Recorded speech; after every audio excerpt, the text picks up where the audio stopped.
ప్రార్థన చేసుకొని మనము వాక్యాన్ని మనం ధ్యానం చేసుకొని వస్తున్న మహాపరిశుద్ధుడా జీవాధిపతి నీకే స్తోత్రం నాయన. చదవబడిన వాక్యం ద్వారా మాకు మాట్లాడండి నాయన.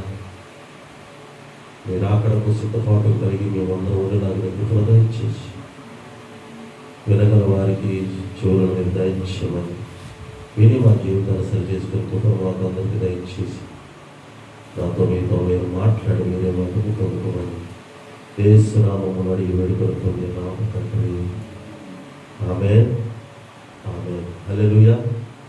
మన అంశము సిద్ధపాటు. ఈ లోకములో జీవిస్తున్న మనము కన్ను రెప్ప మూత పడిందా దేవుడు తప్పకుండా చూస్తాడు. తప్పకుండా ఎవరు నిద్రలో పోవద్దు. దేవుడు యొక్క మాటలు నువ్వు ఇటు జరిగిన కొంచెం విడుదల కోసం అడుగుసం ఓకే రైట్. దేవునికి మహిమ కలుగును గాక. హల్లెలూయా హల్లెలూయా. ఏంటి మన అంశం ఏంటి? హలో, మన అంశం ఏంటి? మన అంశం ఏంటి? సిద్ధపాటు. దేనికి సిద్ధపడాలి? 10th క్లాస్ అయిపోయింది, ఎగ్జామ్స్ అయిపోయినాయి, ఇంటర్ ఎగ్జామ్స్ అయిపోయినాయి. దేనికి సిద్ధపడతావు? ఇంటర్ కొరకు సిద్ధపడతాను. ఇంటర్లో ఏం తీసుకోవాలి, ఏం సబ్జెక్ట్ తీసుకోవాలి, ఏ గ్రూప్ తీసుకోవాలి, సిద్ధపడతాం. అవునా? చదువుకున్న బిడ్డలు మనము ఏం వేసుకుంటామో సిద్ధపడతాం. నెక్స్ట్ ఏం తీసుకోవాలి, కోర్సు తీసుకోవాలని సిద్ధపడతాం. వివాహానికి వచ్చినప్పుడు, వయసుకు వచ్చినప్పుడు దేనికి? వివాహం కొరకు సిద్ధపడతాం. ఇగో మరి నా బిడ్డ ఎవరి ప్రాయంలోకి వచ్చాడు, మరి నా బిడ్డకి వివాహము చేయాలి. దాని కొరకు, వివాహం కొరకు మనము ధనమును సమకూర్చుకుంటాం. దానికి కావాల్సినవన్నీ మనము సిద్ధము చేసుకుంటాం. అలాగే ఇంకా గృహం లేదనుకోండి, గృహం కట్టుకోవాలని మనం ఏం చేస్తాము? దాని కొరకు మనము సిద్ధపాటు కలిగి ఉంటాం. ఒక వాహనం అవసరమంటే వాహనం కొరకు సిద్ధపడదు. ఈ లోకంలో అనేకమైన విషయాలలో మనము సిద్ధపడుతూ ఉంటాం. చదువు విషయంలో సిద్ధపడుతూ ఉంటాం, పెళ్లి విషయంలో సిద్ధపడుతూ ఉంటాం, ఉద్యోగం కొరకు సిద్ధపడుతూ ఉంటాము, ఇంకా ఇంటి కొరకు అనేక వస్తువుల కొరకు కూడా మనము సిద్ధపడుతూ ఉంటాం. ఇదిగో నా కుటుంబం, ఇదిగో నా గృహంలో ఈ వస్తువు కావాలి, దీన్ని ఎలాగైనా నేను కొనాలి, సిద్ధపరచుకోవాలి నాకు అని చెప్పి మనకి ఏ అయితే అవసరాలు ఉంటాయో వాటన్నిటికీ అవసరమైన వస్తువులు మనం ఏం చేస్తాం? ఈ లోకంలో సమకూర్చుకుంటాం, సిద్ధపరచుకుంటాం. మరి వీటన్నిటి కొరకు మనం సిద్ధపరచుకుంటూ ఉంటాం. మరి తర్వాత మనకు ఈ జీవితం తర్వాత మరొక జీవితం అని ఉందని ఎంతమంది నమ్ముతున్నారు? ఈ జీవితం తర్వాత మరొక జీవితం ఉందని ఎంతమంది నమ్ముతున్నారు? నమ్మట్లేదా? నమ్ముతున్నారా? మరొక రాజ్యం ఉందా? ఎందుకు మనం వచ్చి ఇన్ని పాటలు పాడుకుంటున్నాం? ఎందుకు దేవుని యొక్క మాటలు వింటున్నాం? ఎందుకు దేవుడిని ఆరాధిస్తున్నాం? దేని కొరకు? పరలోక రాజ్యంలోకి పరలోక రాజ్యంలో చేరాలంటే ఈ లోకంలో మనము మరణించాల్సిందే. ఈ లోకంలో మనం మరణించవలసిందే. తర్వాత మనకు మరొక జీవితము ఉంది. దాని కొరకే నీ భక్తి అంతా, దాని కొరకే నీ జీవితం అంతా, ఈ ప్రయాస అంతా. అయితే ఈ లోకంలో మనం జీవిస్తున్నప్పుడు మనకి ఏదైతే అవసరం ఉంటాయో వాటన్నిటిని మనం సిద్ధపరచుకుంటున్నాం. వాటి కొరకు మనం సిద్ధపడుతూ ఉన్నాం. మరి పరలోక రాజ్యంలో మనం చేరాలి అంటే మరి దాని కొరకు మనం మరొక జీవితం ఉందని దాని కొరకు సిద్ధపాటు మనం ఎంతమంది కలిగి ఉంటున్నాం? పరలోక రాజ్యం కొరకు మనం ఎంతమంది సిద్ధపడి ఉంటున్నాం? ఈ రాజ్యంలో అనేకమైన వాటి కొరకు మనం సిద్ధపడుతున్నాం. మరి పరలోక రాజ్యంలోకి చేరడానికి ఎంతమంది సిద్ధపడి ఉంటున్నాం? హల్లెలూయా. మనుషులు అంటారు, ఈ లోకంలో ఉన్న వాటి కొరకు సిద్ధపడటానికే టైం చాటం లేదు కదా, ఈ లోకంలో నాకు ఇష్టమైన కొనుక్కోవడానికే నాకు టైం లేదు కదా, ఈ లోకంలో సిద్ధపడటానికే నాకు టైం లేదు కదా, ఇంకా చచ్చిన తర్వాత మరి వాటికంటే నేను ఎక్కడ? దేవుడు గొప్ప అవకాశాన్ని నీకు నాకు అనుగ్రహించాడండి. ఆ అవకాశం కూడా ఈ లోకములో, ఈ శరీరములో ప్రాణం ఉన్నప్పుడే అది మనము సిద్ధపాటు కలిగి ఉండాలి. హల్లెలూయా. ఈ లోకంలో మన ఇష్టానుసారమైన జీవితాన్ని జీవించి సరిపోతే తర్వాత జీవితం కదా అప్పుడు మనం సిద్ధపడదామని అంటే ఛాన్సు లేదు. ఈ క్షణంలోనే ఈ జీవితంలోనే మనకు ఈ సిద్ధపాటు మనకు ఉండాలి. దేని కొరకు? నా యేసుతో నేను నివసించాలి, నా ప్రభువుతో నేను జీవించాలి అని ఒక సిద్ధపాటును మనం ఈ లోకంలో మనము కలిగి ఉండాలని ఈరోజు మనము పరిశుద్ధ గ్రంథంలో మనకు తేటగా తెలియజేస్తూ ఉంది. హల్లెలూయా. ఈ లోకంలోనే నాకు సిద్ధపాటు లేదండి, నాకు ఎంత టైం అంటే బిజీ మ్యాన్, మనం బిజీ షెడ్యూల్, మనకి దేవుని సన్నిధిలో గడపాలంటే బిజీ షెడ్యూల్, సిద్ధం టైం లేదు. మరి ఇంకెప్పుడు సిద్ధపడతాం మనము? ఈ లోకంలో బ్రతికున్నప్పుడు మాత్రమే మనము సిద్ధపడాలి. ఈ లోకం మనం గతించిన తర్వాత మనకి ఛాన్స్ లేదు కదా. మనం చాలా జాగ్రత్త, మన కొద్ది జీవితమే మనం ఉంది. ఇంకా కదా నా సంవత్సరంలో 17 సంవత్సరాలే కదా, నా 30 సంవత్సరాలే కదా, నాది 20 సంవత్సరాలే కదా, 80 సంవత్సరాల దాకా మనిషి బతుకుతాడు కదా, ఇంకా చాలా సమయం ఉంది కదా అని నిర్లక్ష్యంగా ఉంటే అమూల్యమైన పరలోక రాజ్యాన్ని మనము కోల్పోతాం. దేవునితో సహవాసాన్ని మనము కోల్పోతాం. దేవునితో జీవించే, దేవునితో మాట్లాడే, దేవుని మనసారా దేవుణ్ణి ఆరాధించే అవకాశాన్ని మనం ఏం కోల్పోతాం. కనుక ఈ లోకంలో ఉన్నప్పుడే మనం సిద్ధపాటు కలిగి ఉండాలి అంటున్నాడు. ఇక్కడ ఏమంటున్నాడు? 44 మత్తయి సువార్త 24:44 వచ్చేమంటాడు, మీరు అనుకుని గడియలలో మనిషి కుమారుడు వచ్చును కనుకనే మీరు ఎలా ఉండాలంటున్నాడు? సిద్ధంగా ఉండాలి అంటున్నాడు. మన జీవితంలో ఆపద ఎప్పుడు వస్తుందో తెలియదు, మన జీవితంలో మరణం ఎప్పుడు సంభవిస్తుందో తెలియదు, మన జీవితంలో ఎప్పుడు ఏ అపాయం జరుగుతుందో మనకు తెలియదు, ఎప్పుడు మనం ఈ లోకాన్ని విడిచి వెళ్ళిపోతామో మనకు తెలుసా? మీకు ఎప్పుడైనా రేపు నాకు ఎల్లుండి 2 రోజుల తర్వాత చచ్చిపోతాను ఎవరికైనా తెలుసా? తెలీదు. వాడు చచ్చిపోతాడని తెలిసి కూడా డాక్టర్ రేపు చచ్చిపోతామని చెప్పడు డాక్టర్, తెలుసా? వాడు చచ్చిపోతాడు అని తెలుసు, కానీ ఎప్పుడు చచ్చిపోతాడు డాక్టర్ కూడా చెప్పలేమండి అంటారు. ఏమంటారు? చెప్పలేము, ఆయన ఎప్పుడు పోతాడో తెలియదు, కానీ చచ్చిపోతాడు. అంటే మన జీవితంలో ఎప్పుడు ఏది జరుగుతుందో తెలియదు. అలాగే దేవుడు రాకడ కూడా అలాగే ఉంటుంది. హల్లెలూయా. దేవుని యొక్క రాకడ కూడా అలాగే ఉంటుంది. ఏ రోజు ఎప్పుడు ఈ దొంగ వస్తాడో తెలియదు, అలాగే దేవుని రాకడ ఎప్పుడు వస్తుందో మనకు తెలియదు. కనుక ఈ లోకంలో మనం ఏం చేయాలంటే దేవుని కొరకు సిద్ధపడాలి. హల్లెలూయా. ఎందుకు దేవుడు సిద్ధపడమని మనకు చెబుతూ ఉన్నాడు? దేని కొరకు మనం దేవుడు సిద్ధపడుతున్నాడంటే, దేవుడు ఏం చేస్తాడు? ఒకసారి ఆదికాండము తీయండి, పరిశుద్ధ గ్రంథం తెరవండి. ఎలా ఉంటాయి ఆయన రాకడ సమయము, ఎందుకు దేవుడు సిద్ధపడమంటున్నాడంటే ఆదికాండము 6వ అధ్యాయము ఒకసారి తెరవండి. ఆదికాండము 6వ అధ్యాయము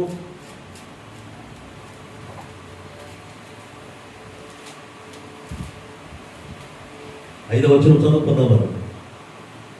ఎందుకు మనం సిద్ధపడమంటున్నాడు? నరుల చెడుతనము భూమి మీద గొప్పదనియు వారి హృదయం యొక్క తలంపులోని ఊహంతయు ఎల్లప్పుడూ కేవలము చెడ్డదనియు యెహోవా చూసి. హల్లెలూయా. దేవుడు మనుషులను ఎలా పిలిచాడు? పరిశుద్ధ మంచి నీతిమంతులుగా దేవుడు సృష్టించుకున్నాడు. ఎందుకు మీరు సిద్ధంగా ఉండండి, ఎందుకు మీరు సిద్ధపడండి అని చెబుతున్నాడంటే, మనుషుల హృదయములు అంటే ఏముందంట చెప్పండి? వారి హృదయము యొక్క తలంపులను ఊహంతయు ఎల్లప్పుడూ కేవలము చెడ్డదనియో యెహోవా చూచెను. హల్లెలూయా. నరులు ఏదంట? చెడుతనమును భూమి అంతా నిండిపోయిందంట. మానవుడి హృదయము పాపముతో నిండిపోయి ఉన్నది, చెడుతనంతో నిండిపోయి ఉన్నది. పాపపు క్రియలతో తన ఇష్టానుసారమైన జీవితంలోని మానవుడు ఏం చేస్తున్నాడు? ఇష్టాలమైన జీవితాన్ని మానవుడు ఏం చేస్తున్నాడు? జీవిస్తూ ఉన్నాడు కనుక, ఎందుకంటే ఇదిగో నేను రాబోతున్నాను, మీరు ఏం చేయండి? సిద్ధంగా ఉండండి. హల్లెలూయా. ఆనాడు నోవాహు ద్వారా ప్రజలను ఏం చేశాడంట? సిద్ధపడమన్నాడు. నోవాహు ద్వారా హెచ్చరికను పంపించాడు ప్రజలకి. హెచ్చరికను పంపిస్తే ప్రజలు ఎలా ఉన్నారో తెలుసా? తినుచు తాగుచు, తినుచు, తాగుచు, వివాహాలు చేసుకుంటూ, పెళ్లిళ్ళు చేసుకుంటూ ఒకరు ఏం చేస్తున్నారు? వారి హృదయము ఎలా నిండిపోయిందంట? చెప్పండి, ఎలా నిండిపోయిందండి? చెడుతనముతో నిండిపోయింది, పాపముతో నిండిపోయింది. మరి దేవుడు నిన్ను నన్ను సృష్టించుకున్నందుక, దేవుడు మానవును సృష్టించుకున్నందుక పాపముతో చెడుతనంతో గుండిపోయి కృషించిపోయి చెడుతనంతో జీవించాలని దేవుడు నిన్ను నన్ను సృష్టించుకోలే. హల్లెలూయా. దేవునితో సహవాసం చేయాలని, పరిశుద్ధంగా జీవించాలని దేవుడు నిన్ను నన్ను సృష్టించుకుంటే మానవుడు ఎలా తయారంట? చెడు మార్గంలో నడుస్తూ ఉన్నాడు, చెడుతనంతో నిండిపోయి ఉన్నాడు. అందుకని దేవుడు అంటున్నాడు, నోవాహు ద్వారా ఒక హెచ్చరికను ప్రకటించండి. మీరు మారండి, మీ బ్రతుకులను మార్చుకోండి. ఇదిగో నేను ఈ లోకం మీదకి జల ప్రళయమును రప్పించబోతున్నాను, మీ జీవితాన్ని మార్చుకోండి, సిద్ధంగా ఉండండి, ఎప్పుడు వస్తారో తెలియదు అన్నారు. నోవాహు పడవ చేస్తుంటే ఏం చేశారంట వాళ్ళు? చెప్పండి, ఏం చేశారు? ఏడన చేశారంట. హల్లెలూయా. ఏం చేశారు? ఎగతాళి చేశారంట. అప్పటి వరకు భూమి మీద వర్షము ఏంది? చెప్పండి, అప్పటి వరకు భూమి మీద వర్షము లేదు. ఈడేంది వర్షం వస్తుంది అంటున్నాడు, పడవ కడతాడు. పడవ నడిచేది ఎక్కడ? పడవ ఎక్కడ నడుస్తుందండి? నీటి మీద నడుస్తుంది. వీడేంది రాండి జలప్రళయం వస్తుంది, ఇదని పడవ తయారు చేస్తుంటే వీళ్ళంతా ఎగతాళిగా చేశారంట. ఈ రోజులు కూడా అలాగే ఉన్నాయి. హల్లెలూయా. ఈ అంత్య దినాలు కూడా అలాగే ఉండబోతున్నాయి. ఇగో ఎంతో మంది దైవజనులు ప్రకటన చేస్తూ ఉన్నారు, ఎంతో మంది దైవజనులు ఖర్చు పెట్టుకొని సువార్తను ప్రకటిస్తూ ఉన్నారు. అయినప్పటికీ చాలా మంది దేవుడు అంటే నిర్లక్ష్యం. హల్లెలూయా. దేవుడు రాకడంటే నిర్లక్ష్యం. ఎప్పుడో జరిగిపోతుంది కదా, మాకేం తెలుస్తుందిలే, అబ్బో అప్పుడు వచ్చినప్పుడు చూద్దామని అనుకుని ఏం చేస్తున్నారు? దేవుని మాటలను ఏం చేస్తున్నారు? నిర్లక్ష్యం చేస్తున్నారు. అందుకని దేవుడు చాలా అంటున్నాడు, మీరు నేను ఎప్పుడు వస్తానో మీకు తెలియదు. అప్పుడు అందుకని మీరు ఏం చేయాలా? సిద్ధంగా ఉండాలి. నీకు రావాల్సిన ట్రైన్ నీకు 12 గంటలకని తెలుసు. 12:30కి వెళ్తే నీకు వరకు ట్రైన్ ఉంటుందా? నువ్వు దానికంటే ముందే నువ్వేం చేయాలి? ఉండాలి, సిద్ధపడి కూర్చోవాలట. లేకపోతే నువ్వు సిద్ధపడితే నిన్ను తీసుకెళ్తాది. నువ్వు సిద్ధపడకుండా నువ్వు పరిగెత్తుకుని వచ్చి స్టేషన్ బండి ఆ బండి అంటే వాడు ఆగడం, వాడి టైం వాడితే వెళ్ళిపోతాడు. హల్లెలూయా. అలాగే మన జీవితంలో దేవుని యొక్క రాకడ ఎప్పుడు వస్తుందో మనకి తెలియదు. కనుక మనం ఏం నిలబడాలంట? సిద్ధపాటు కలిగి ఉండాలి. హల్లెలూయా. ప్రజలను ఎలాగైతే హెచ్చరించాడో అలాగే దేవుడు మనల్ని సిద్ధపడమంటున్నాడు ఈరోజు. హల్లెలూయా. చూడండి ఒకసారి నిర్గమకాండము 19వ అధ్యాయం. నిర్గమకాండము 19వ అధ్యాయం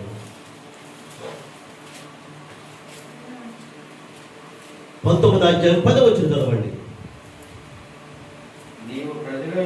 నిర్గమకాండం 19వ అధ్యాయం 10వ వచనం. అదే కొంచెం ముందు చదవండి. యెహోవా మోషేతో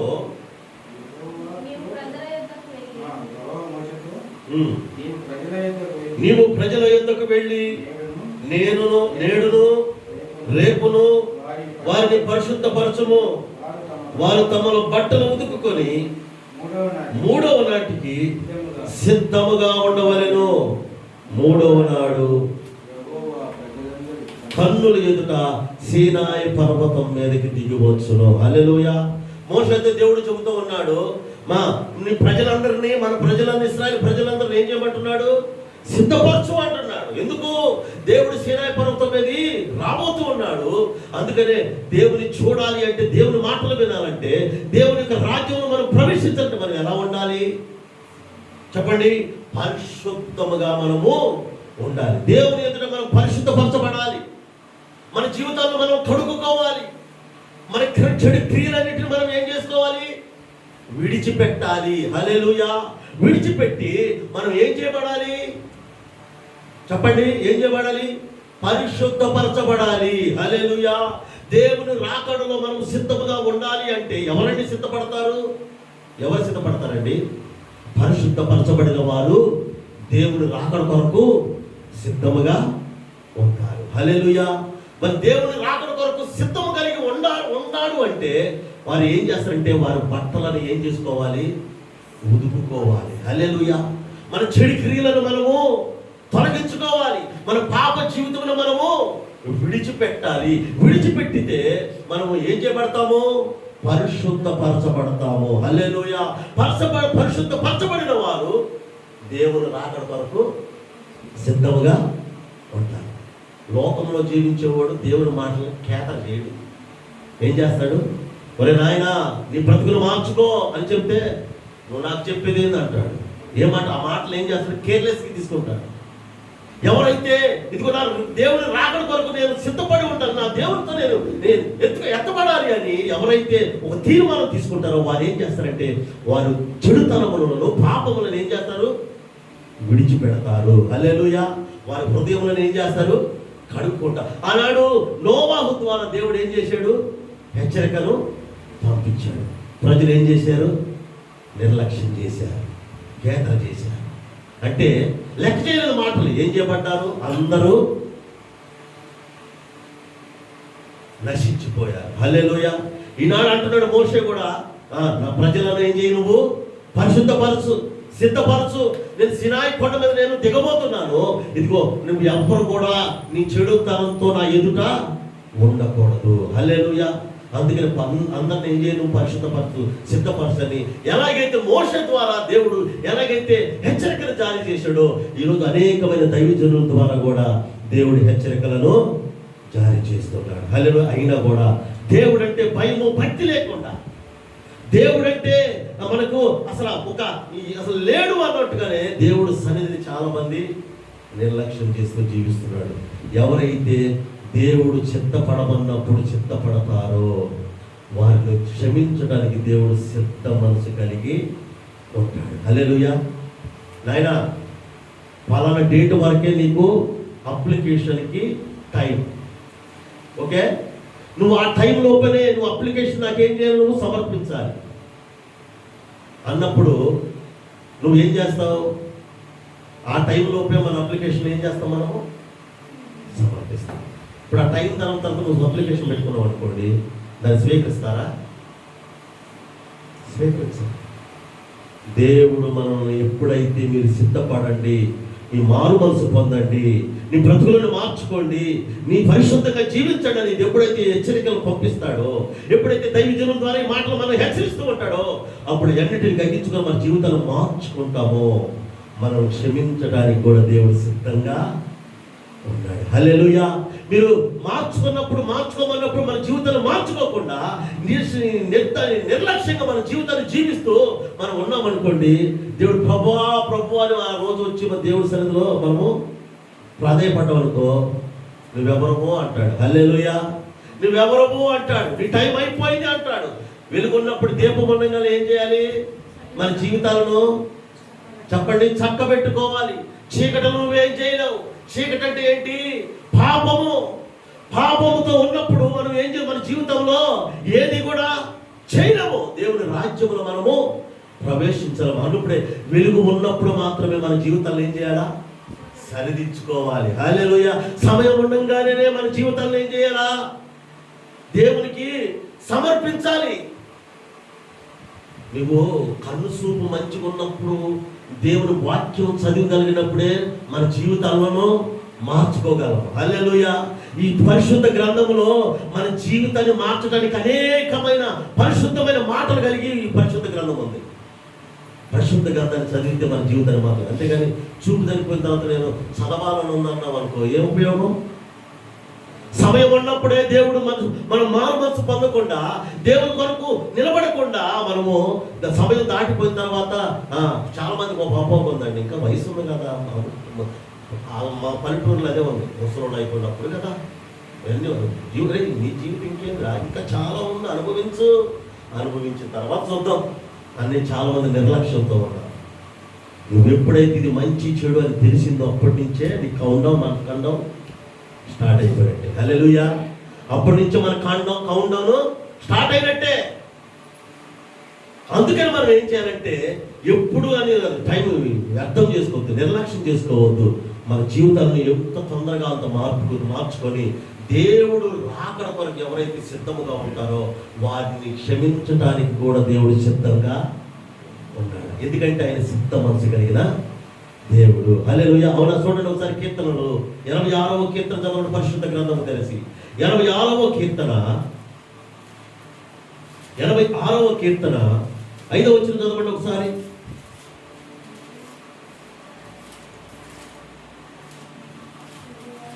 86:5 ప్రభువా 86వ కీర్తన 5వ వచనం, ప్రభువా నీవు దయాళుడవు, క్షమించుటకు సిద్ధమైన మనసు గలవాడవు, నీకు మొరపెట్టు వారందరి ఎడల కృపాతిశయము గలవాడవు. హల్లెలూయా. ఎలాంటి వాడు దేవుడు? మన దేవుడు దయాళుడు. ఆయన దయాళుడు, క్షమించుటకు సిద్ధ మనసు కలిగిన దేవుడు ఆయన. ఎవరైతే మన బ్రతుకులను మార్చుకుని, ప్రభువా నన్ను క్షమించిన ఆయన, ఈ రోజు నుంచి నేను నీ కొరకు జీవిస్తాను ప్రభువా, ఈ లోకంలో నీ కొరకు జీవిస్తాను ఆయన, ఇదిగో నువ్వు రాకడలో నేను ఎత్తబడిలాగున నన్ను కృప చూపించు నాయన, నాపై దయ చూపించు నాయన అని ఎవరైతే దేవుని యొక్క సన్నిధిలో సిద్ధపడి కలిగి ఉంటారో, హల్లెలూయా, ఎవరైతే సిద్ధపరచ కలిగి ఉంటారో వారిని దేవుడు క్షమించడానికి సిద్ధము కలిగి ఉన్నాడు. హల్లెలూయా. అందుకని మనం ఏం చేయాలి? సిద్ధపాటు కలిగి ఉండాలి. సమయం పోతే మళ్ళీ తిరిగి రాదు. ఇదిగో ఆనాడు దేవుడు మారు మనసు పొందమని అనేక మందిని, ఇదిగో మీరు సిద్ధంగా ఉండండి అని నోవాహుకు వారు ఎలాగైతే హెచ్చరికలు సమర్పించాడో, దేవుడు నిర్లక్ష్యం, మనుషులు ఎంత నిర్లక్ష్యం చేశారో అంతగా నశించి పోయింది. నీవు నేను ఈరోజు నశించిపోకుండా ఉండాలి అంటే మనం ఏం చేయాలి? మారు మనసు పొంది సిద్ధపాటు కలిగి ఉండాలి. ఎవరి కొరకు సిద్ధపడాలి? ఎవరి కొరకు సిద్ధపడాలి? పెళ్లి కుమారుని కొరకు. చెప్పండి, పెళ్లి కుమారుని కొరకు మనం ఏం చేయాలి? సిద్ధపాటు కలిగి ఉండాలి. హల్లెలూయా, హల్లెలూయా. అందుకని మనమందరము దేవుడు రాకడ కొరకు సిద్ధపడి ఉండాలి. చూడండి ఒకసారి మత్తయి సువార్త తీయండి. ఒకసారి మత్తయి సువార్త 25వ అధ్యాయము. మత్తయి సువార్త 25వ అధ్యాయము చూడండి ఒకసారి. 1వ వచనం చదవండి ఒకసారి. పరలోక రాజ్యము తమ దివిటీలు పట్టుకొని పెళ్లి కుమారుని ఎదుగురుటకు బయలుదేరిన 10 మంది కన్యకలను పోలి ఉన్నది. వీరిలో 5 బుద్ధి లేని వారు, 5 బుద్ధి గలవారు. బుద్ధి లేని వారు తమ దివిటీలు పట్టుకొని తమతో కూడా నూనె తీసుకొని పోలేదు. చదవండి. బుద్ధి గలవారు తమ దివిటీలతో కూడా సిద్ధెలలో నూనె తీసుకొని పోయిరి. చదవండి. పెళ్లి కుమారుడు ఆలస్యము చేయగా వారందరు కురికి నిద్రించిరి. గుర్తించుకోండి, ఇక్కడ 10 మంది కన్యకలు గురించి దేవుడు ఉపమానం చెబుతూ ఉన్నాడు. 5 బుద్ధి గల కన్యకలు, 5 బుద్ధి లేని కన్యకలు. 5 సిద్ధపడి వచ్చారు, 5 సిద్ధపాటు లేకుండా వచ్చారు. అందరూ సిద్ధపడతాం, అందరూ చాలా మంది అందరూ సిద్ధపడతాం, కానీ ఏ విధంగా సిద్ధపాటు కలిగి ఉన్నది ఇక్కడ స్పష్టంగా మనకు తెలియదు. దీంట్లో చాలా నిర్లక్ష్యం కనపడుతుంది. చాలా మంది దేవుని సన్నిధిలోకి వస్తుంటారు, దేవుని ఆరాధిస్తూ ఉంటారు, దేవుని మహిమపరుస్తుంటాడు, దేవుని విషయంలో అనేక విషయాల్లో పాలు పంచుకుంటూ ఉంటారు, ప్రార్థిస్తారు, పాటలు పాడతారు, అందరూ వాక్యం చెబుతారు. అందరూ కూడా చాలా మంది సిద్ధపాటు లేని వారుగా ఉంటున్నారు. ప్రార్థించేవారే, పాటలు పాడేవారే, ప్రతి ఆరాధనలో పాలు పొందేవారే, కానీ చాలా మంది సిద్ధపాటు లేకుండా ఉన్నారు. హల్లెలూయా. ఎంతమంది సిద్ధపడి వచ్చారు? ఎంతమంది అండి సిద్ధపడి వచ్చారు? 10 మంది సిద్ధపడి వచ్చారు. ఎంతమంది కన్యలు? 10 మంది సిద్ధపడి వచ్చారు. వారిలో ఎవరున్నారు? 5 బుద్ధి లేని వారు ఉన్నారు, 5 బుద్ధి గలవారు ఉన్నారు. బుద్ధి లేని వారు ఎలా వచ్చారు? సిద్ధపడ్డారు వచ్చారు. వారు కూడా పెళ్లి కుమారు ఎదుర్కోవడానికి సిద్ధపడి వచ్చారు. బుద్ధి లేని వారు ఎలా వచ్చారు? సిద్ధపడి గుడ్డిని తీసుకుని వచ్చారు. మరి ఆ గుడ్డి నూనె అయిపోయింది ఏమని మరి ముందు జాగ్రత్త ఉన్నారు కదా. మరి అలాగే దాంట్లో నూనె మరి సిద్ధపడి తీసుకొని రాలేదంట. అంటే వాళ్ళు ఏమంటారు? బుద్ధి లేని వారు. సిద్ధపడ్డారు. Okay, right. ఎలా సిద్ధపడుతున్నాం ఈ లోకంలో మనం? దేవుని సన్నిధిలోకి వచ్చి ప్రభువా ప్రభువా ప్రభువా అని పిలిస్తే పరలోక రాజ్యంలోకి వెళ్ళిపోతామా? పాటలు పాడినంత మాత్రాన మనము పరలోక రాజ్యంలోకి వెళ్ళము. చాపలు వేసినంత మాత్రాన పరలోక రాజ్యానికి మనము వెళ్ళము. ఇలా బోధించినంత మాత్రాన మన పరలోక రాజ్యానికి వెళ్ళము. ఎవరైతే మన హృదయంలో చెడుతనమును తీసివేసుకొని మారు మనసు పొంది పరిశుద్ధపరచబడి, ఎవరైతే దేవుడు రాకడ కొరకు నా దేవునితో నేను ఉండాలి, నివసించాలి, నా దేవునితో సహవాసం చేయాలని ఎవరైతే తీర్మానం కలిగి జీవిస్తారో వారండి సిద్ధపడిన వారు. హల్లెలూయా. వారండి సిద్ధపరచబడిన వారు. వీరు డ్యూటీలు తీసుకొని వెళ్ళారు, కానీ ఏం తీసుకెళ్ళలేదు? నూనె. మరి బుద్ధి గల అనేకులు ఎలా ఉన్నారు? డ్యూటీలో నూనె పెట్టుకున్నారు. చాలా మంది అదే నిర్లక్ష్యం.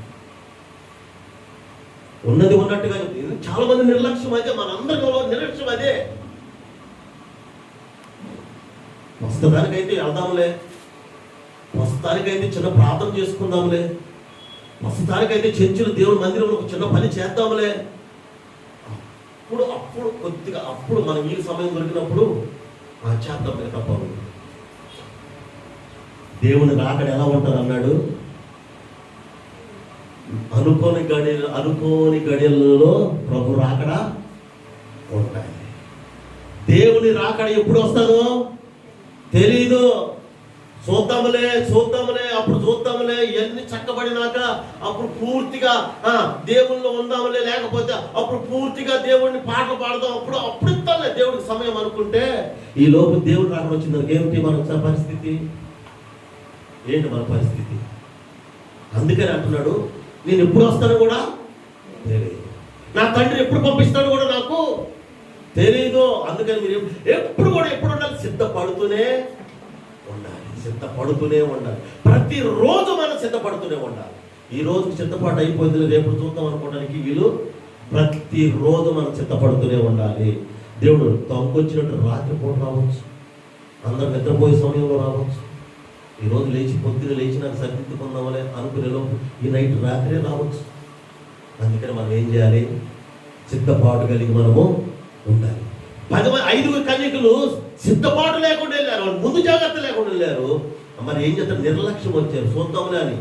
ఈ లోపు ఏం చేశారు? పెళ్లి కుమారుడు వస్తున్నాడని వెళ్ళబడుతుంది. దీపాలు చూస్తే ఆరిపోతాను. ఎలాగా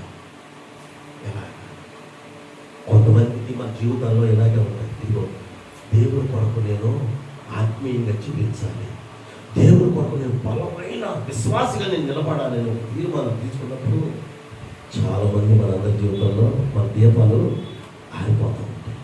ఎందుకు? నూనె లేక, దేవుని వాక్యము లేక. మనం ముందుకెళ్ళాలని చూస్తుంటే వెనక లాగేవాళ్ళు చాలా మంది. మనుషులు మనకు వెనక లాగుతారు, మన పరిస్థితులు కూడా మనకి వెనక్కి లాగుతాయి. మనం ఏం చేయాలంటే అన్నిటికీ సిద్ధపాటు కలిగి ఉండాలి. సిద్ధపాటు కలిగి ఉండటం అంటే ఏంటి? మన జీవితంలో ఎవరైనా మనం వెనక లాగుతున్నప్పుడు, మన ఆత్మీయ జీవితంలో మనల్ని కృంగతీస్తున్నప్పుడు కూడా మనం ఏం చేయాలి? ధైర్యంతో దేవుని కొరకు నిలబడాలి, సిద్ధంగా ఉండాలి. అపవాది మన మీద దాడి చేయాలని ఎప్పుడు కూడా గర్జించు సింహం వల్ల ఏం చేస్తూ ఉంటాడు? ఎదురు చూస్తూ ఉంటాడు. మనకు ఎదుర్కోవాలంటే మనకు కవచం కావాలి. ఏదది? కవచం కావాలి. ఏంటది? వాక్యం అనే కవచం, ప్రార్థన అనే కవచం, విశ్వాసం అనే కవచం మనకు దేవుడు మన దగ్గర ఉన్నప్పుడు వాటన్నిటిని ఏం చేయగలం? మనము చెప్పండి, ఎదిరించగలము, జయించగలము. విశ్వాసం అనే ఖడ్గము, ప్రార్థన అనే ఖడ్గము, అంటే విశ్వాసం అనే ఖడ్గం మన జీవితంలో కలిగి ఉంటే నువ్వు ఎన్ని ఆపదలు వచ్చినా కూడా మనం ఎదిరించగలము. అంతేగాని ఇక లేకపోతే మనం ఏం చేస్తామంటే చిన్న కష్టం వచ్చినా చాలు కృంగిపోతా ఉంటాం. ఈ లోకంలో మనకి ఏ సమస్య వచ్చినా, ఏ బాధ వచ్చినా దాని ప్రభావం ఎక్కడ చూపిస్తాం తెలుసా? ఎక్కడ చూపిస్తాం? దేవుడి మీద చూపిస్తాం. మన బాధ వస్తే దేవుడికి మందిరాన్ని మారారు, శ్రమ వస్తే ప్రార్థన చేయటం మారారు, ఇంకా సంతోషం లేకపోతే పాడటం కూడా మారారు. ప్రార్థన చెప్పడం ఇప్పుడు నేను చేయలేమండి. ఎందుకు? శ్రమలో అవి దేవుని సిద్ధపడకుండా పరిస్థితులు ఏం చేస్తూ ఉంటాయి? బలహీనపరుస్తూ ఉంటాయి. హల్లెలూయా. నిన్ను ప్రార్థించగలిగితే దేవుడు తప్పకుండా మన మొరని ఆలకిస్తాడు. మరి నీ మొర దేవుడు ఆలకించకుండా ఉండాలి అంటే అపవాదిగాడు ఏం చేస్తాడు? అసలు నేను ప్రార్థించకుండానే అసలు ఆ తీర్పు లేకుండానే చేస్తాడు, ఆ సమయం లేకుండానే చేస్తాడు. మరి ఏం చేయాలి? మనం ఎలా సిద్ధపడాలి? దేవుని సన్నిధిలో మనం ఏం చేయాలంటే నిరీక్షణ కలిగి ఉండాలి. ఏదన్నా నిరీక్షణ, మనం ఒక దేవుని కొరకు ఉన్నామంటే ఎన్ని కష్టం వచ్చినా ఎన్ని బాధలు వచ్చినా కూడా మనము దాని కొరకు కట్టుబడి స్థిరమైన మనసు కలిగే వారుగా ఉండాలి. మనము స్థిరమైన విశ్వాసం కలిగి ఉండాలి. మనము నిరీక్షణ కలిగి ఉండాలి. విశ్వాసం ఉంచుతాం అంతే. వచ్చేప్పుడు అన్ని అనుకూలంగా ఉన్నప్పుడే విశ్వాసం ఉంచుతాం. అనుకూలం లేకపోతే ఇది జరగదులే, ఎంత అనుకున్నా జరగదు. ఇది అదేనండి, అపవాదిగాడు మన నుంచి ఏం చేస్తాడు? మన సమయమును, మన నిరీక్షణను ఏం చేస్తాడు? దొంగిలించాలని చూస్తూనే ఉంటాడు. మందిరంలో వాక్యం చెబుతుంటే నిద్రపోతున్నారు అనుకోండి, ఏమవుతుంది? అపవాదిగాడు ఎక్కడ ఉన్నాడు? పక్కనే. అవునా? నువ్వు నిద్రపోతుంటా నీ పక్కన ఎందుకు ఉంటాడు? వాడికి నీకు పని లేదు. వాడు కావాల్సింది ఏంది? నువ్వు నిద్రపోవటమే కావాలని. అవునా? దేవుని సన్నిధిలో ఉన్నప్పుడు నిద్రపోవటమే వాడికి కావాలి. దేవుని మాటలు వినకుండా వాడు చేయటమే వాడి పని. ఎక్కడైతే దేవుని యొక్క మాటలు ఆసక్తితో వింటారో అక్కడ ఉంటాడు అపవాదిగాడు. ఈయనెప్పుడు దాని నుండి తప్పించాలి. అందుకని మనం ఎవరైతే తమ హృదయంలో దేవుణ్ణి పెళ్లి కుమారుని ప్రతిష్ఠించుకుంటారు, ఎవరండి సిద్ధపడింది? వారు బుద్ధిగల కన్యకులు. వాళ్ళు ఏం చేసుకున్నారు? హృదయంలో పెళ్లి కుమారుని ఏం చేసుకున్నారు? ప్రతిష్ఠించుకున్నారు. ఎంత వచ్చినా సరే, ఎంత సమయమైనా సరే, నా పెళ్లి కుమారునితో పాటు మేము ఆ విందులో మేము పాల్గొనాలి. ఎంత ఖర్చు అయినా పర్వాలేదు అనుకున్నా. నూనెతో దింటిలో ఉన్న నూనె మాత్రమే కాదు, ఎక్స్ట్రా నూనె కూడా వాళ్ళు ఏం చేసుకొచ్చుకున్నారు? కొనుక్కొచ్చుకున్నారండి. వాళ్ళు ఏమనుకున్నారు తెలుసు? ఎందుకులే అంత ఖర్చు ఎందుకు, ఇంకొని ఉన్నారు కదా 5 దీంట్లోనే వచ్చేస్తాడులే అనుకున్నారు. వాళ్ళు అనుకున్నది ఆడ జరగలే. హల్లెలూయా. వాళ్ళు ఏమనుకున్నారు? ఈ నూనె ఆరిపోయే లోపే వస్తాడు పెళ్లి కుమారుడు అనుకున్నారు. వారు నిర్లక్ష్యం వచ్చారు. వారు ఏం చేయలేదు? పెళ్లి కుమారుడు ప్రతిష్ఠించుకోలేదు. మనం మన జీవితంలో కూడా ప్రతిష్ఠించుకోవాలి. దేవుని కొరకు ఏదైనా చేయగలము అని ఒక నిత్యం కలిగి మన హృదయంలో ఒక పని కొరకు దేవుని కొరకు ప్రతిష్ఠించుకోవాలి. వారు ప్రతిష్ఠించుకునగానే ఎక్స్ట్రా నూనె తెచ్చుకున్నారు. వారు ఎవరైతే వారి హృదయంలో ప్రతిష్ఠించుకుంటారో, ఇదిగో నా యేసయ్యతో, నా పెళ్లి కుమారుడితో విందులో నేను పాల్గొవాలని ఎలా ఉంటుందంటే, ఆ ప్రియుడు ఆయన నా ప్రియుడే నా సర్వస్వం, నా ప్రియుడే నా సర్వస్వం, నా యేసే నా ప్రాణం. ఇదని పెళ్లి కుమార్తె ఎలాగైతే ఇప్పుడు ఒక పెళ్లి నిశ్చితార్థం అయిపోయిందంటే ఫిక్స్ అయిపోతాం పెళ్లి కూతురు, ఈయనే నా భర్త, ఈమె నా భార్య అని ఎవరైతే ప్రతిష్ఠించుకుంటారో దాని కొరకు ఏమంటారు? ఎలా ఉంటారు వాళ్ళు? కళ్ళగంటారు. ఎలా ఉంటారండి? నిశ్చితార్థం అయిపోగానే కళ్ళగంట మొదలు పెడతారు. నా భర్తతో నేను ఇలా ఉండాలి, నా భార్యతో నేను ఇలా ఉండాలి, ఇలా హ్యాపీగా గడపాలి, ఇలా సంతోషంగా ఉండాలి. అలాగే ఈ బుద్ధిగల కన్యకులు కూడా పెళ్లి కుమారుడి కొరకు అలాగే ఆశతో ఎదురు చూశారండి. హల్లెలూయా. ఈ 5 ఏం చేశారు? నిర్లక్ష్యం వచ్చారు. అందుకని ఎవరైతే ప్రతిష్ఠించుకుంటారో దేవుణ్ణి మన హృదయంలో, వారు దేని కొరకైనా సిద్ధపాటు కలిగి ఉంటారు. దేవుని కొరకు ఎన్ని శ్రమలు వచ్చినా, ఎన్ని కష్టములు వచ్చినా, ఎన్ని అవమానాలు కలిగినా కూడా ఏం చేస్తారు? సిద్ధపాటు కలిగి ఉంటారు. నిజంగా నువ్వు దేవుణ్ణి ప్రతిష్ఠించుకోకపోతే మనము, అందుకే దేవుడు పరలోక రాజ్యాన్ని మనకేమన్నా నీ కొరకు నా కొరకు దేవుడు ఏం చేస్తున్నాడంట? పరలోక రాజ్యంలో స్థలములను సిద్ధపరుస్తున్నాడు. వచ్చారు, ఇవేం చేశారు? నూనె అయిపోతుంది, ఆరిపోతుంది దీపాలు.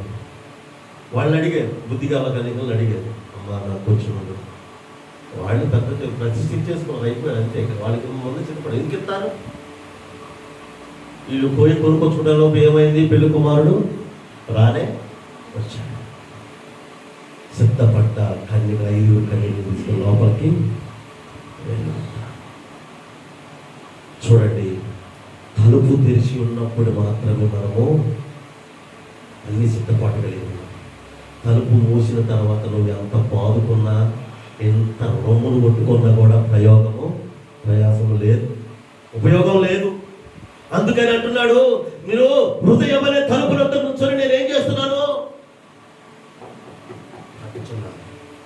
ఎవరైతే నా స్వరమును విని ఎవరైతే హృదయం అనే తలుపును తెరుస్తారో వారి ఇంటిలోకి నేను, నాతో వారు, వారితో నేను సాహసం చేస్తాను. ఎంత హ్యాపీ అండి అది. దేవుడు మనం ఒక క్షణం విడిచిపెడితే మన జీవితాలు ఎలా ఉంటుందో తెలుసా? అందుకని ఉండలేరని దేవుడు ఎంతో వేదన పడుతున్నాడు. తండ్రి గుడి పార్శ్వను కూర్చొని వేదన పడుతున్నాడు. నా బిడ్డలు ఎప్పుడు కూడా నన్ను విడిచి ఉండొద్దు. నేను ఎందుకు సృష్టించుకున్నానంటే నాతో జీవించాలి. ఏ ఒక్క బిడ్డ కూడా విడిచిపెట్టడానికి వీలు లేదు అని తండ్రి కుడి ఆశను కూర్చొని తండ్రిని ఏం చేస్తున్నాడు? బ్రతిమలు ఆడుకుంటున్నాడు అంటే. హల్లెలూయా. తండ్రి కొంచెం సమయం ఇస్తావా? తండ్రి కొంచెం సమయం ఇస్తావా? ఇక్కడికి రా. తండ్రి కొంచెం సమయం ఇస్తావా? నా బిడ్డ మారుతుందేమో, నా కుమారుడు మారుతాడేమో, ఇదిగో నా తల్లి మారుతుందేమో అని అనేక మంది ద్వారా దేవుడు ప్రకటిస్తూనే ఉన్నాడు. ఆనాడు నోవాహు దినములో ఎలాగైతే ప్రజలు నిర్లక్ష్యం చేశారు, ఈ దినములో కూడా అంత్య దినాల్లో ప్రజలు అలాగే నిర్లక్ష్యము చేస్తున్నారు. ఈ మాత్రం సమయం కూడా ముందు రోజుల్లో ఉండదు. జ్ఞాపకం తెచ్చుకోండి. పెద్దోళ్ళు అవసరం లేదు మీకు వాక్యం చెప్పడానికి. నాలాంటి వాళ్ళు చిన్నోళ్ళు కూడా దొరకదు. హల్లెలూయా. తెలుసా? అయ్యో వాళ్ళెట్టు దొరకలే, వాళ్ళెట్టు అయ్యో దానేలు ఉన్నాడు కదా, ఏదో నిద్ర ముగ్గురు చెప్తూ ఉంటాడే దానేలు బ్రదర్, ఆయన దగ్గర పోదామన్నా కూడా దానేలు బ్రదర్ కూడా.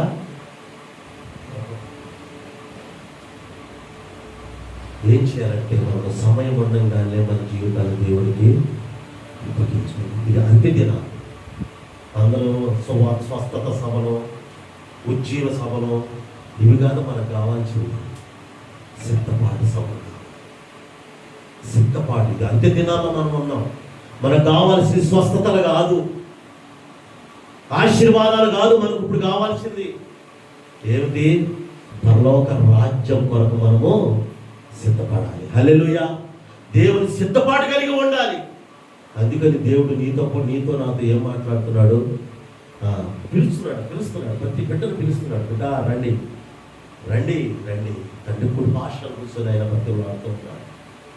తండ్రి కుమారుడిని ఎప్పుడు పంపిస్తాడో తెలియదు. కుమారుడు గారు వచ్చేది, తండ్రి పంపిస్తే కుమారుడు వస్తాడు. తండ్రి ఎప్పుడు ఒకసారి పంపించేశాడు. తండ్రి కుమారుని లోకంలోకి పంపించేశాడు. నువ్వు వెళ్ళు, వాడి పక్షాన నువ్వు పాప విముక్తుని కావు. వారి పక్షాన నువ్వు కలవరి యాగంలో ప్రాణం అర్పించు. వాడి పక్షాన నువ్వు వెల చెల్లించు అని వెల చెల్లించి దేవుడు వెళ్ళాడు.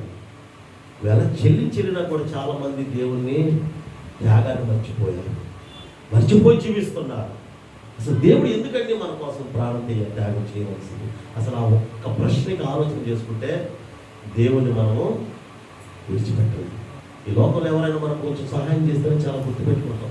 చాలా థ్యాంక్ యూ కదా, మీకు ఎంతో రుణపడి ఉంటాం. అవునా? కష్టంలో చిన్న సహాయం చేస్తే మీకు థ్యాంక్స్, ఎంతో రుణపడి ఉంటాం. మరి నీ కొరకు నా కొరకు అంత త్యాగం చేశాడు కదా దేవుడు. మరి ఆయనకి ఏమి ఎంత రుణపడి ఉంటాం మనం? మరి దాన్ని కొంచెం మనం జ్ఞాపకం ఉంచుకుంటున్నామా?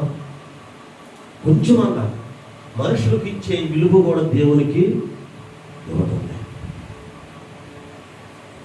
మనుషులకు ఇచ్చే అంత సమయం కూడా దేవునికి ఇవ్వటం లేదు. అధికారులకు ఇచ్చే సమయం కూడా దేవునికి బాధపడుతున్నాడండి. దేవుడు రోధిస్తున్నారండి దైవజనులు. చాలామంది నిర్లక్ష్యం, చాలామంది ఏం ప్రకటిస్తున్నారో తెలియదు. దేవుని రాజ్యం కట్టడానికి బదులు వారి రాజ్యాన్ని కట్టుకుంటున్నారు చాలామంది ఈరోజు. ఎవరి రాజ్యాన్ని వారి రాజ్యం. మనం ఈ రోజుల్లో దేవుడి రాజ్యాన్ని కట్టాలి. అందుకని మనం ఏం చేయాలి? సిద్ధపాటు కలిగి ఉండాలి. హల్లెలూయా, హల్లెలూయా. సిద్ధపాటు కలిగి ఉండాలి. మనం నిజంగా 10 మందిలో 5గురు ప్రతిష్ఠించుకొని సిద్ధపడ్డారు. వారితో మాత్రమే సహవాసము చేసేది దేవుడు. హల్లెలూయా, హల్లెలూయా. యేసుకు ఇష్టమైన వారిగా ఉంటే కుడి పార్శ్వమున కూర్చుంటాం. గుర్తుంచుకోండి, దేవుడు ఇష్టమైన వారిగా ఈ లోకములో మనం జీవిస్తే దేవుడు కుడి పార్శ్వమున కూర్చో. అందుకే పరలోకంలో దేవుడు నీ కొరకు నా కొరకు స్థలాన్ని ఏర్పరుస్తుంది. దేవుడు పిలుస్తున్నాడు. చూడండి ఒకసారి కొరింథీయులకు రాసిన మొదటి పత్రిక, కొరింథీయులకు రాసిన మొదటి పత్రిక 1వ అధ్యాయం 9వ వచనం చదవండి. మన ప్రభు అయిన యేసుక్రీస్తు అను తన కుమారుని సహవాసమునకు మిమ్మల్ని పిలిచిన దేవుడు నమ్మదగిన వాడు. హల్లెలూయా. ఎందుకు నిన్ను నన్ను పిలుస్తున్నాడు దేవుడు? దేవునితో సహవాసం చేయడానికి నిన్ను నన్ను పిలుస్తున్నాడు. అంతేగాని ఆయనకేం పని పాట లేకుండా కాదు. ఆదాము నవ్వును ఎందుకు సృష్టించుకున్నాడు దేవుడు? సహవాసం చేయడానికి. ప్రతిరోజు వచ్చేవాడు ఆదాముతో సహవాసం చేసేవాడు, ముచ్చటించుకునేవాడు, కబుర్లు చెప్పుకునేవాడు. ఎప్పుడైతే ఆదాములోకి పాపం ప్రవేశించిందో దేవుని యొక్క సహవాసాన్ని కోల్పోయాడు. ఈరోజు కూడా మనము దేవునితో సహవాసం కన్నా లోకంతో మన సహవాసం ఎక్కువైపోయింది. మరి బాధపడడా దేవుడు? నిన్ను నన్ను చూసి దేవుడు బాధపడడా? నాతో సహవాసం చేయలేకపోతున్నారు నా బిడ్డలో. అందుకే అన్నాడు పోయిన వారం ఏం చెప్పాను? ఆకాశమా ఆలకించు, భూమి చెవియకు, నా బిడ్డలను పెంచి పెద్ద చేసి ప్రయోజకులు చేశాను. ఏం చేశారు ఆయన నా బిడ్డలో? నా మీద తిరుగుబాటు చేశారు. హల్లెలూయా. నా బిడ్డలో నా మీద తిరుగుబాటు చేస్తున్నారు. నన్ను ఆరాధించలేకపోతున్నారు, నాకు సమయం ఇవ్వలేకపోతున్నారు, నా సన్నిధిలో గడపలేకపోతున్నారు, నాకు ఇష్టమైన రీతిగా వారి జీవితాలు జీవించలేకపోతున్నారు అని వేదనతో ఎవరు చెప్పుకుంటున్నాడు? ఆకాశంతో భూమితో చెప్పుకుంటున్నాడు దేవుడు. నిన్ను నన్ను సృష్టించక మునుపు భూమి ఆకాశంలోని దేవుడు సృష్టించాడు. నీ ముందే కదా సృష్టించాను నా బిడ్డనే. ఎంత కష్టపడ్డానో, నా రూపాన్ని ఇచ్చాను, నా ఆత్మనిచ్చాను. నా బిడ్డలు నా మీదే తిరుగుబాటు చేస్తున్నారు. కఠినంగా మాటలు చెప్తే వారికి బాగా తెలుసా? ఉన్నట్టుగా చెప్తే చాలా మందికి నచ్చదు. పెట్ట కథలు చెప్పాలా? నవ్వించండి. నేను చాలా మందికి వెళ్ళాను. అమ్మో నవ్వించాలా? నవ్విస్తే మన వల్ల కాదు. దేవుడు నాకు కావాలి, ఇవ్వాల నవ్వించావా? ఏదైనా టాలెంట్ నాకు ఇవ్వలే దేవుడు. చెప్తే ఉన్నట్టు చెప్తా. ఇష్టపడితే ఇష్టపడతారు. నా బాధ్యత చెప్పమన్నాడు, చెప్తున్నాను. దేవుడు నన్ను ఎందుకు సిద్ధపరిచాడేమో చెబుతున్నాను అంతే. వినటం వినకపోవటం నా చేతులు. ఎవరైతే దేవుని వాక్యాన్ని స్వీకరించి సిద్ధపాటు కలిగి ఉంటారో వారిని దేవుడు పెళ్లి విందులోకి తీసుకెళ్తాడు. హల్లెలూయా. పెళ్లిలో విందులోకి వెళ్ళామంటే పండినట్టే.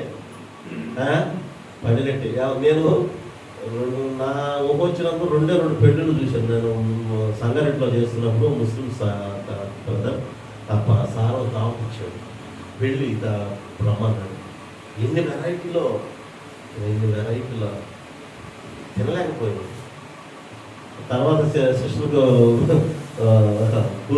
మన బిడ్డ మ్యారేజ్కి వెళ్ళినప్పుడు అప్పుడు కూడా అంటే గుర్తుకొచ్చింది. అంటే దేవుని పెళ్లి విందులో మనం పాల్గొంటే మనకు కావలసినవన్నీ కడుపు తృప్తిగా ఉండిపోతుందండి. తృప్తిగా ఉంటాం. ఈ లోకంలో మనం ఎంతగా డబ్బు సంపాదించినా, ఎన్ని పేరు ప్రఖ్యాతం సంపాదించుకున్న తృప్తి అనేది కలగదు. నువ్వు అప్పటికప్పుడు నువ్వు సంతోషపడతావు తప్పితే ఏం ఉండదు. దానివల్ల ఉపయోగమే లేదు. ఉంటుందా? ఉపయోగం లేదు. ఈ లోకంలో ఉన్న ఏదైనా సరే నిన్ను పరలోక రాజ్యానికి చేర్చదు. హల్లెలూయా. గుర్తుపెట్టుకోండి. నువ్వు ఉండొచ్చు, నీకు పలుకుబడి ఉండొచ్చు, ధనం ఉండొచ్చు, లేకపోతే అధికారం ఉండొచ్చు, లేకపోతే జ్ఞానం ఉండొచ్చు, ఏదైనా ఉండొచ్చు, కానీ ఇవన్నీ కూడా పరలోక రాజ్యానికి చేర్చవు. ఈ లోకం వరకైనా అది పరిమితి.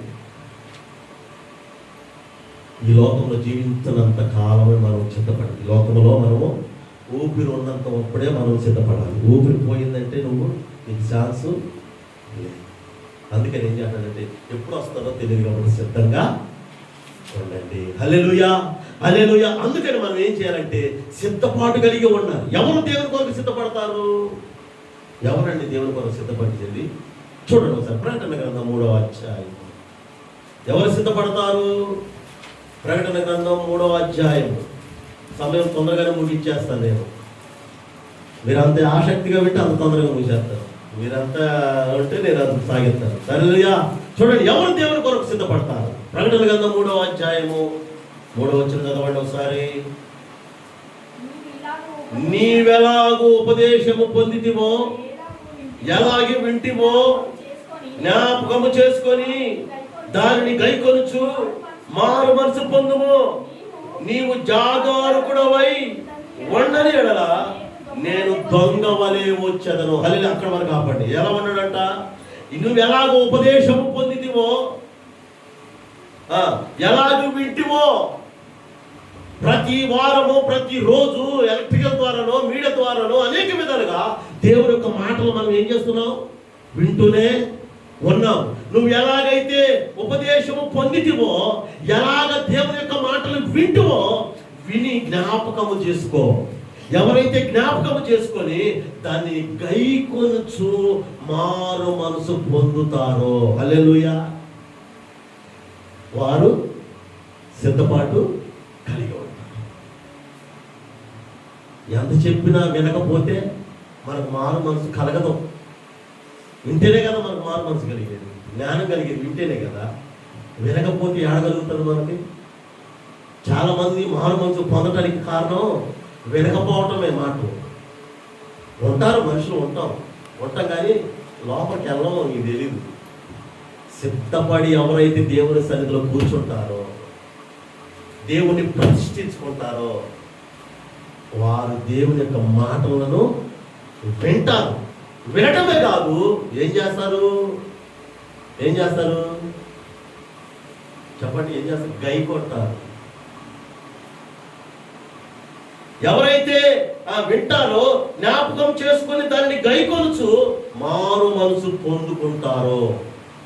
మారు మనసు వింటాం కానీ మన జీవితాలను మార్చుకోలేదు. నువ్వు ఎన్ని వారాలని చెప్పు, వింటాం. మరి రండమ్మా అంటే వింటాం. ప్రార్థన చేసుకోండి అంటే వింటాం. పాపములు విడిచిపెట్టండి అంటే వింటాం. కానీ మారు మనసు పొందుతాం. గుర్తించుకోండి, ఒకవేళ నువ్వు మారు మనసు పొందితే ఎక్కడి నుంచి అయినా ఏదైనా లోటుపాట్లు ఉంటే సరిదిద్దుకొని, ప్రభా ఇక్కడి నుంచి నీ కొరకైనా నా జీవితం, ఇక్కడి నుంచి నీ కొరకు, నీ రాక కొరకు నేను సిద్ధపడి కలిగి ఉంటానయ్యా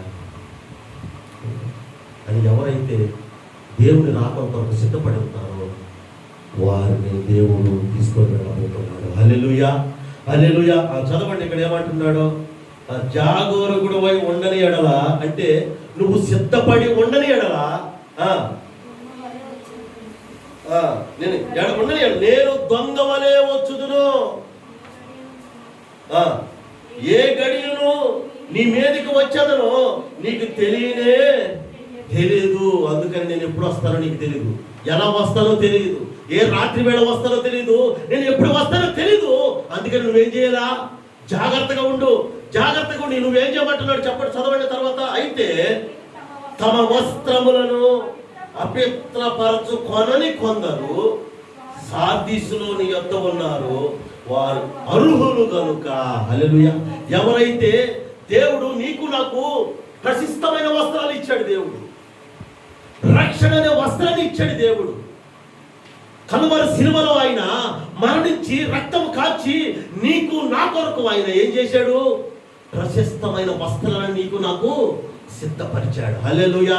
సిద్ధపరిచి ఏమంటున్నాడు? వాటిని జాగ్రత్తగా కాపాడుకోండి.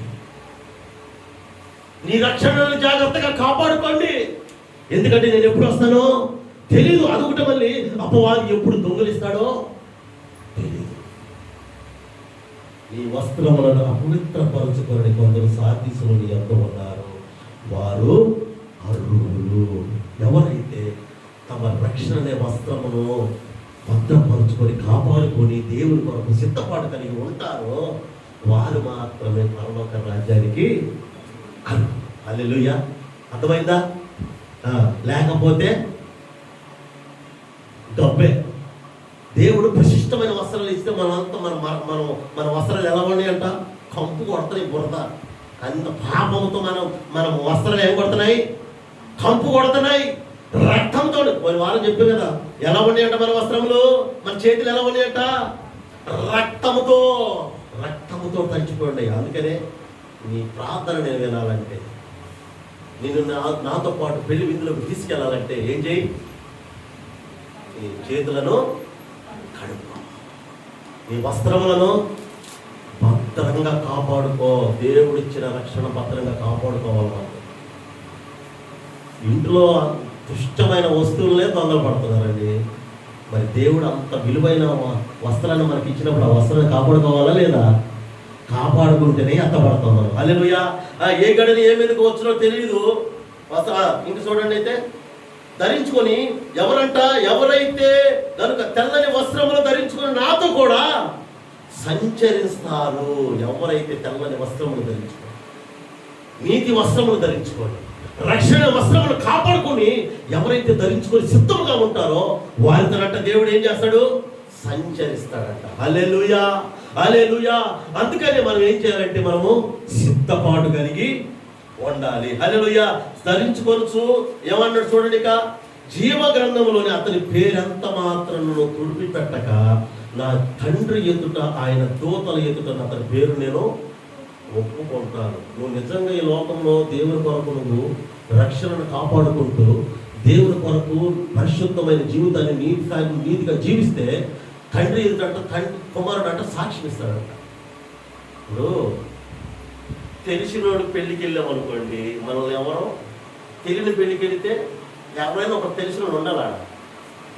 ఎవరు తెలియదు, ఒక ఇతను ఉన్నాడు అనుకోండి, నువ్వెవరో బాబు, ఎవరి సంబంధాన్ని అడుగుతారు. అన్నావు అనుకో, లేదా ఇటు తెలియదు అనుకో, అది లేదు కదా ఈయన మా మనిషి అని చెప్పావు అనుకో, ఏం చేస్తావు? ఓకే రైట్ తినండి బ్రదర్ అంటారు. తండ్రి దగ్గర కూడా కుమారుడు అలాగే ఒప్పుకుంటాడు నీలో కనబట్టి. హల్లెలూయా. ఎవరైతే రక్షణ వస్త్రమును కాపాడుకుంటూ సిద్ధపాటు కలిగి ఉంటాడట, తండ్రి ఎదురు జీవ గ్రంథం అతని పేరు ఎంత మాత్రము తుడిచిపెట్టడంట.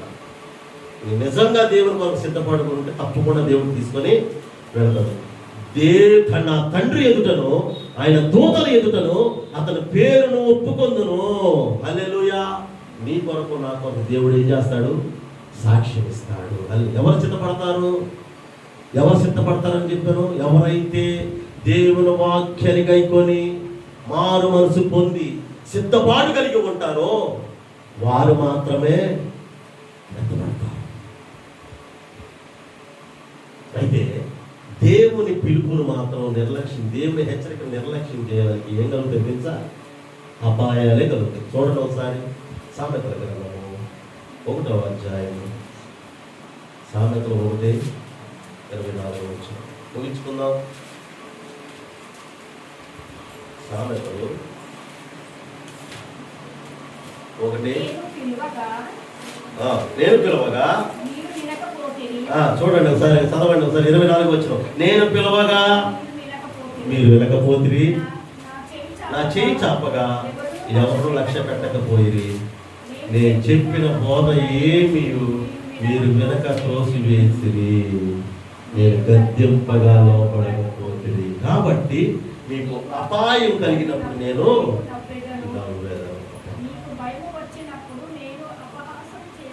ఓకే సుడిగాలి వచ్చినట్టు మీకు అపాయంలో.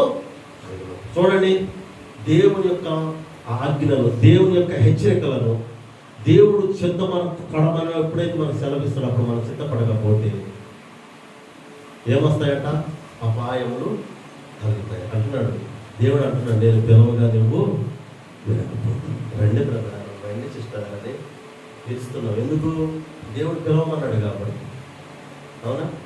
దేవుడు పిలవమన్నాడు కాబట్టి పిలుస్తున్నావు, లేకపోతే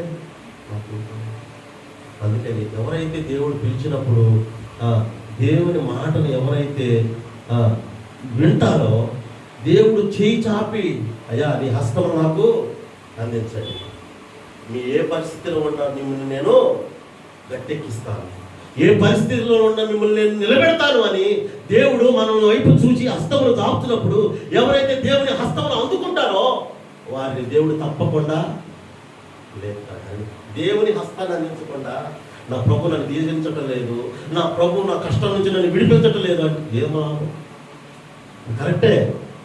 చాలా మంది అంటారు దేవుడు ఏడున్నాడా? దేవుడు ఏడున్నాడు? దేవుడు నాకేం చేశాడు? నాకు ఇది శ్రమలు అవుతుంది, నాకు ఎంత తప్పించాడా?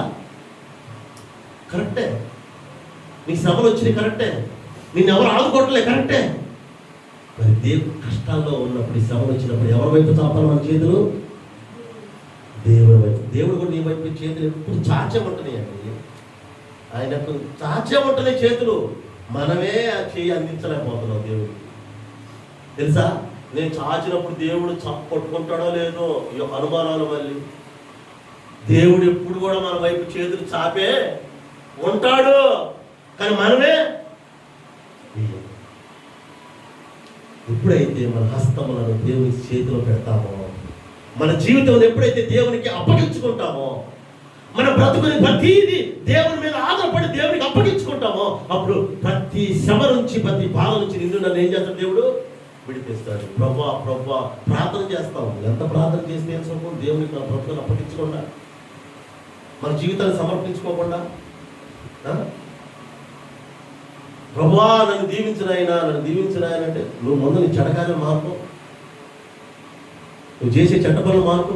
అంతేనా కదా?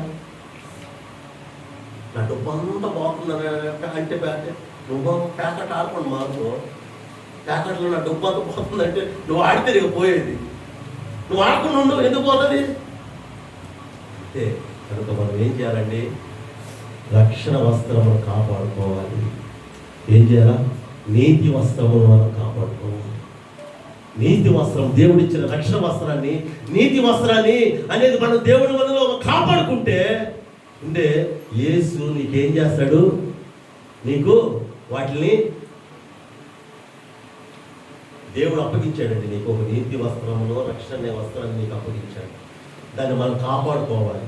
కాపాడుకొని మనం జాగ్రత్తగా ఉంటే దేవుడు వచ్చి నీకేం చేస్తాడు? ఆ వస్త్రాన్ని ధరిస్తాడు. నువ్వు కాపాడుకోకపోతే ఆ వస్త్రాన్ని ఏడు ఎత్తుకెళ్ళగలడు? అపవాది ఎత్తుకుపోతాడు. వచ్చి ప్రభువా నాకు కూడా నా వస్త్రం నీకు ఇచ్చాను కదా, నీకు ఇచ్చాను కదా వస్త్రం. ఏది?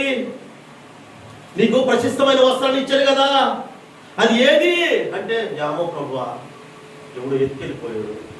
మరి నువ్వేం చేస్తున్నావు? నేను నిద్రపోయాను ప్రభువా, అరిచిపోయాను ప్రభువా, నాకు చెప్పాలి కదా, మరి చెప్పడానికి కూడా ఓపిక లేదు ప్రభువా, మరి బిజీ ప్రభువా, అసలు టైమే లేదు,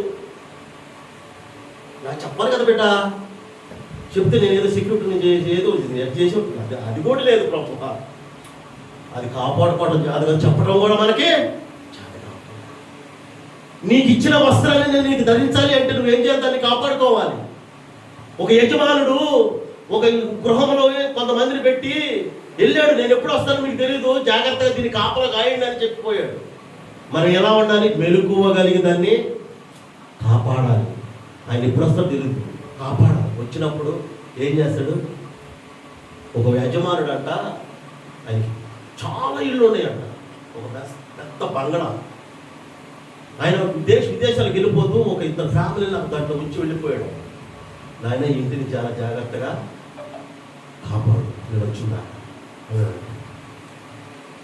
వాళ్ళు ఆ వాచ్మెన్ గంట వాళ్ళు చాలా జాగ్రత్తగా చూసుకున్నారు. కొన్ని సంవత్సరాలు అయిందండి ఆ యజమాని వచ్చి రాక. కొన్ని సంవత్సరాల తర్వాత ఆ యజమాని వచ్చాడు. ఎలాగైతే అప్పగించాడో అలా భద్రంగా ఆ ఇంటిని కాశాడు. ఆ యజమాని ఏం చేశాడు తెలుసా? ఇది నీకే నాయన, నీ సొంతం అని చెప్పేసి ఆయన పేరు రాసి వెళ్ళిపోయాడు. ఏం చేశాడు? తను అప్పగించిన పని నమ్మకం ఉంచాడు, కాపాడాడండి. దేవుడు రక్షణ అనే వస్త్రాన్ని నీకందరూ మనందరికీ కలువరి శిలువ ద్వారా మనకు అనుగ్రహించాడు. అది ఎవరైతే కాపాడుకొని దేవుడు రాకడ వరకు జాగ్రత్తగా మెలుకోగలిగి ఉంటారో వారికి ఆ రక్షణ అనే వస్త్రాన్ని ధరింపజేసి ఆయన తమతో పాటు పెళ్లి విందులోకి తీసుకెళ్ళాడు.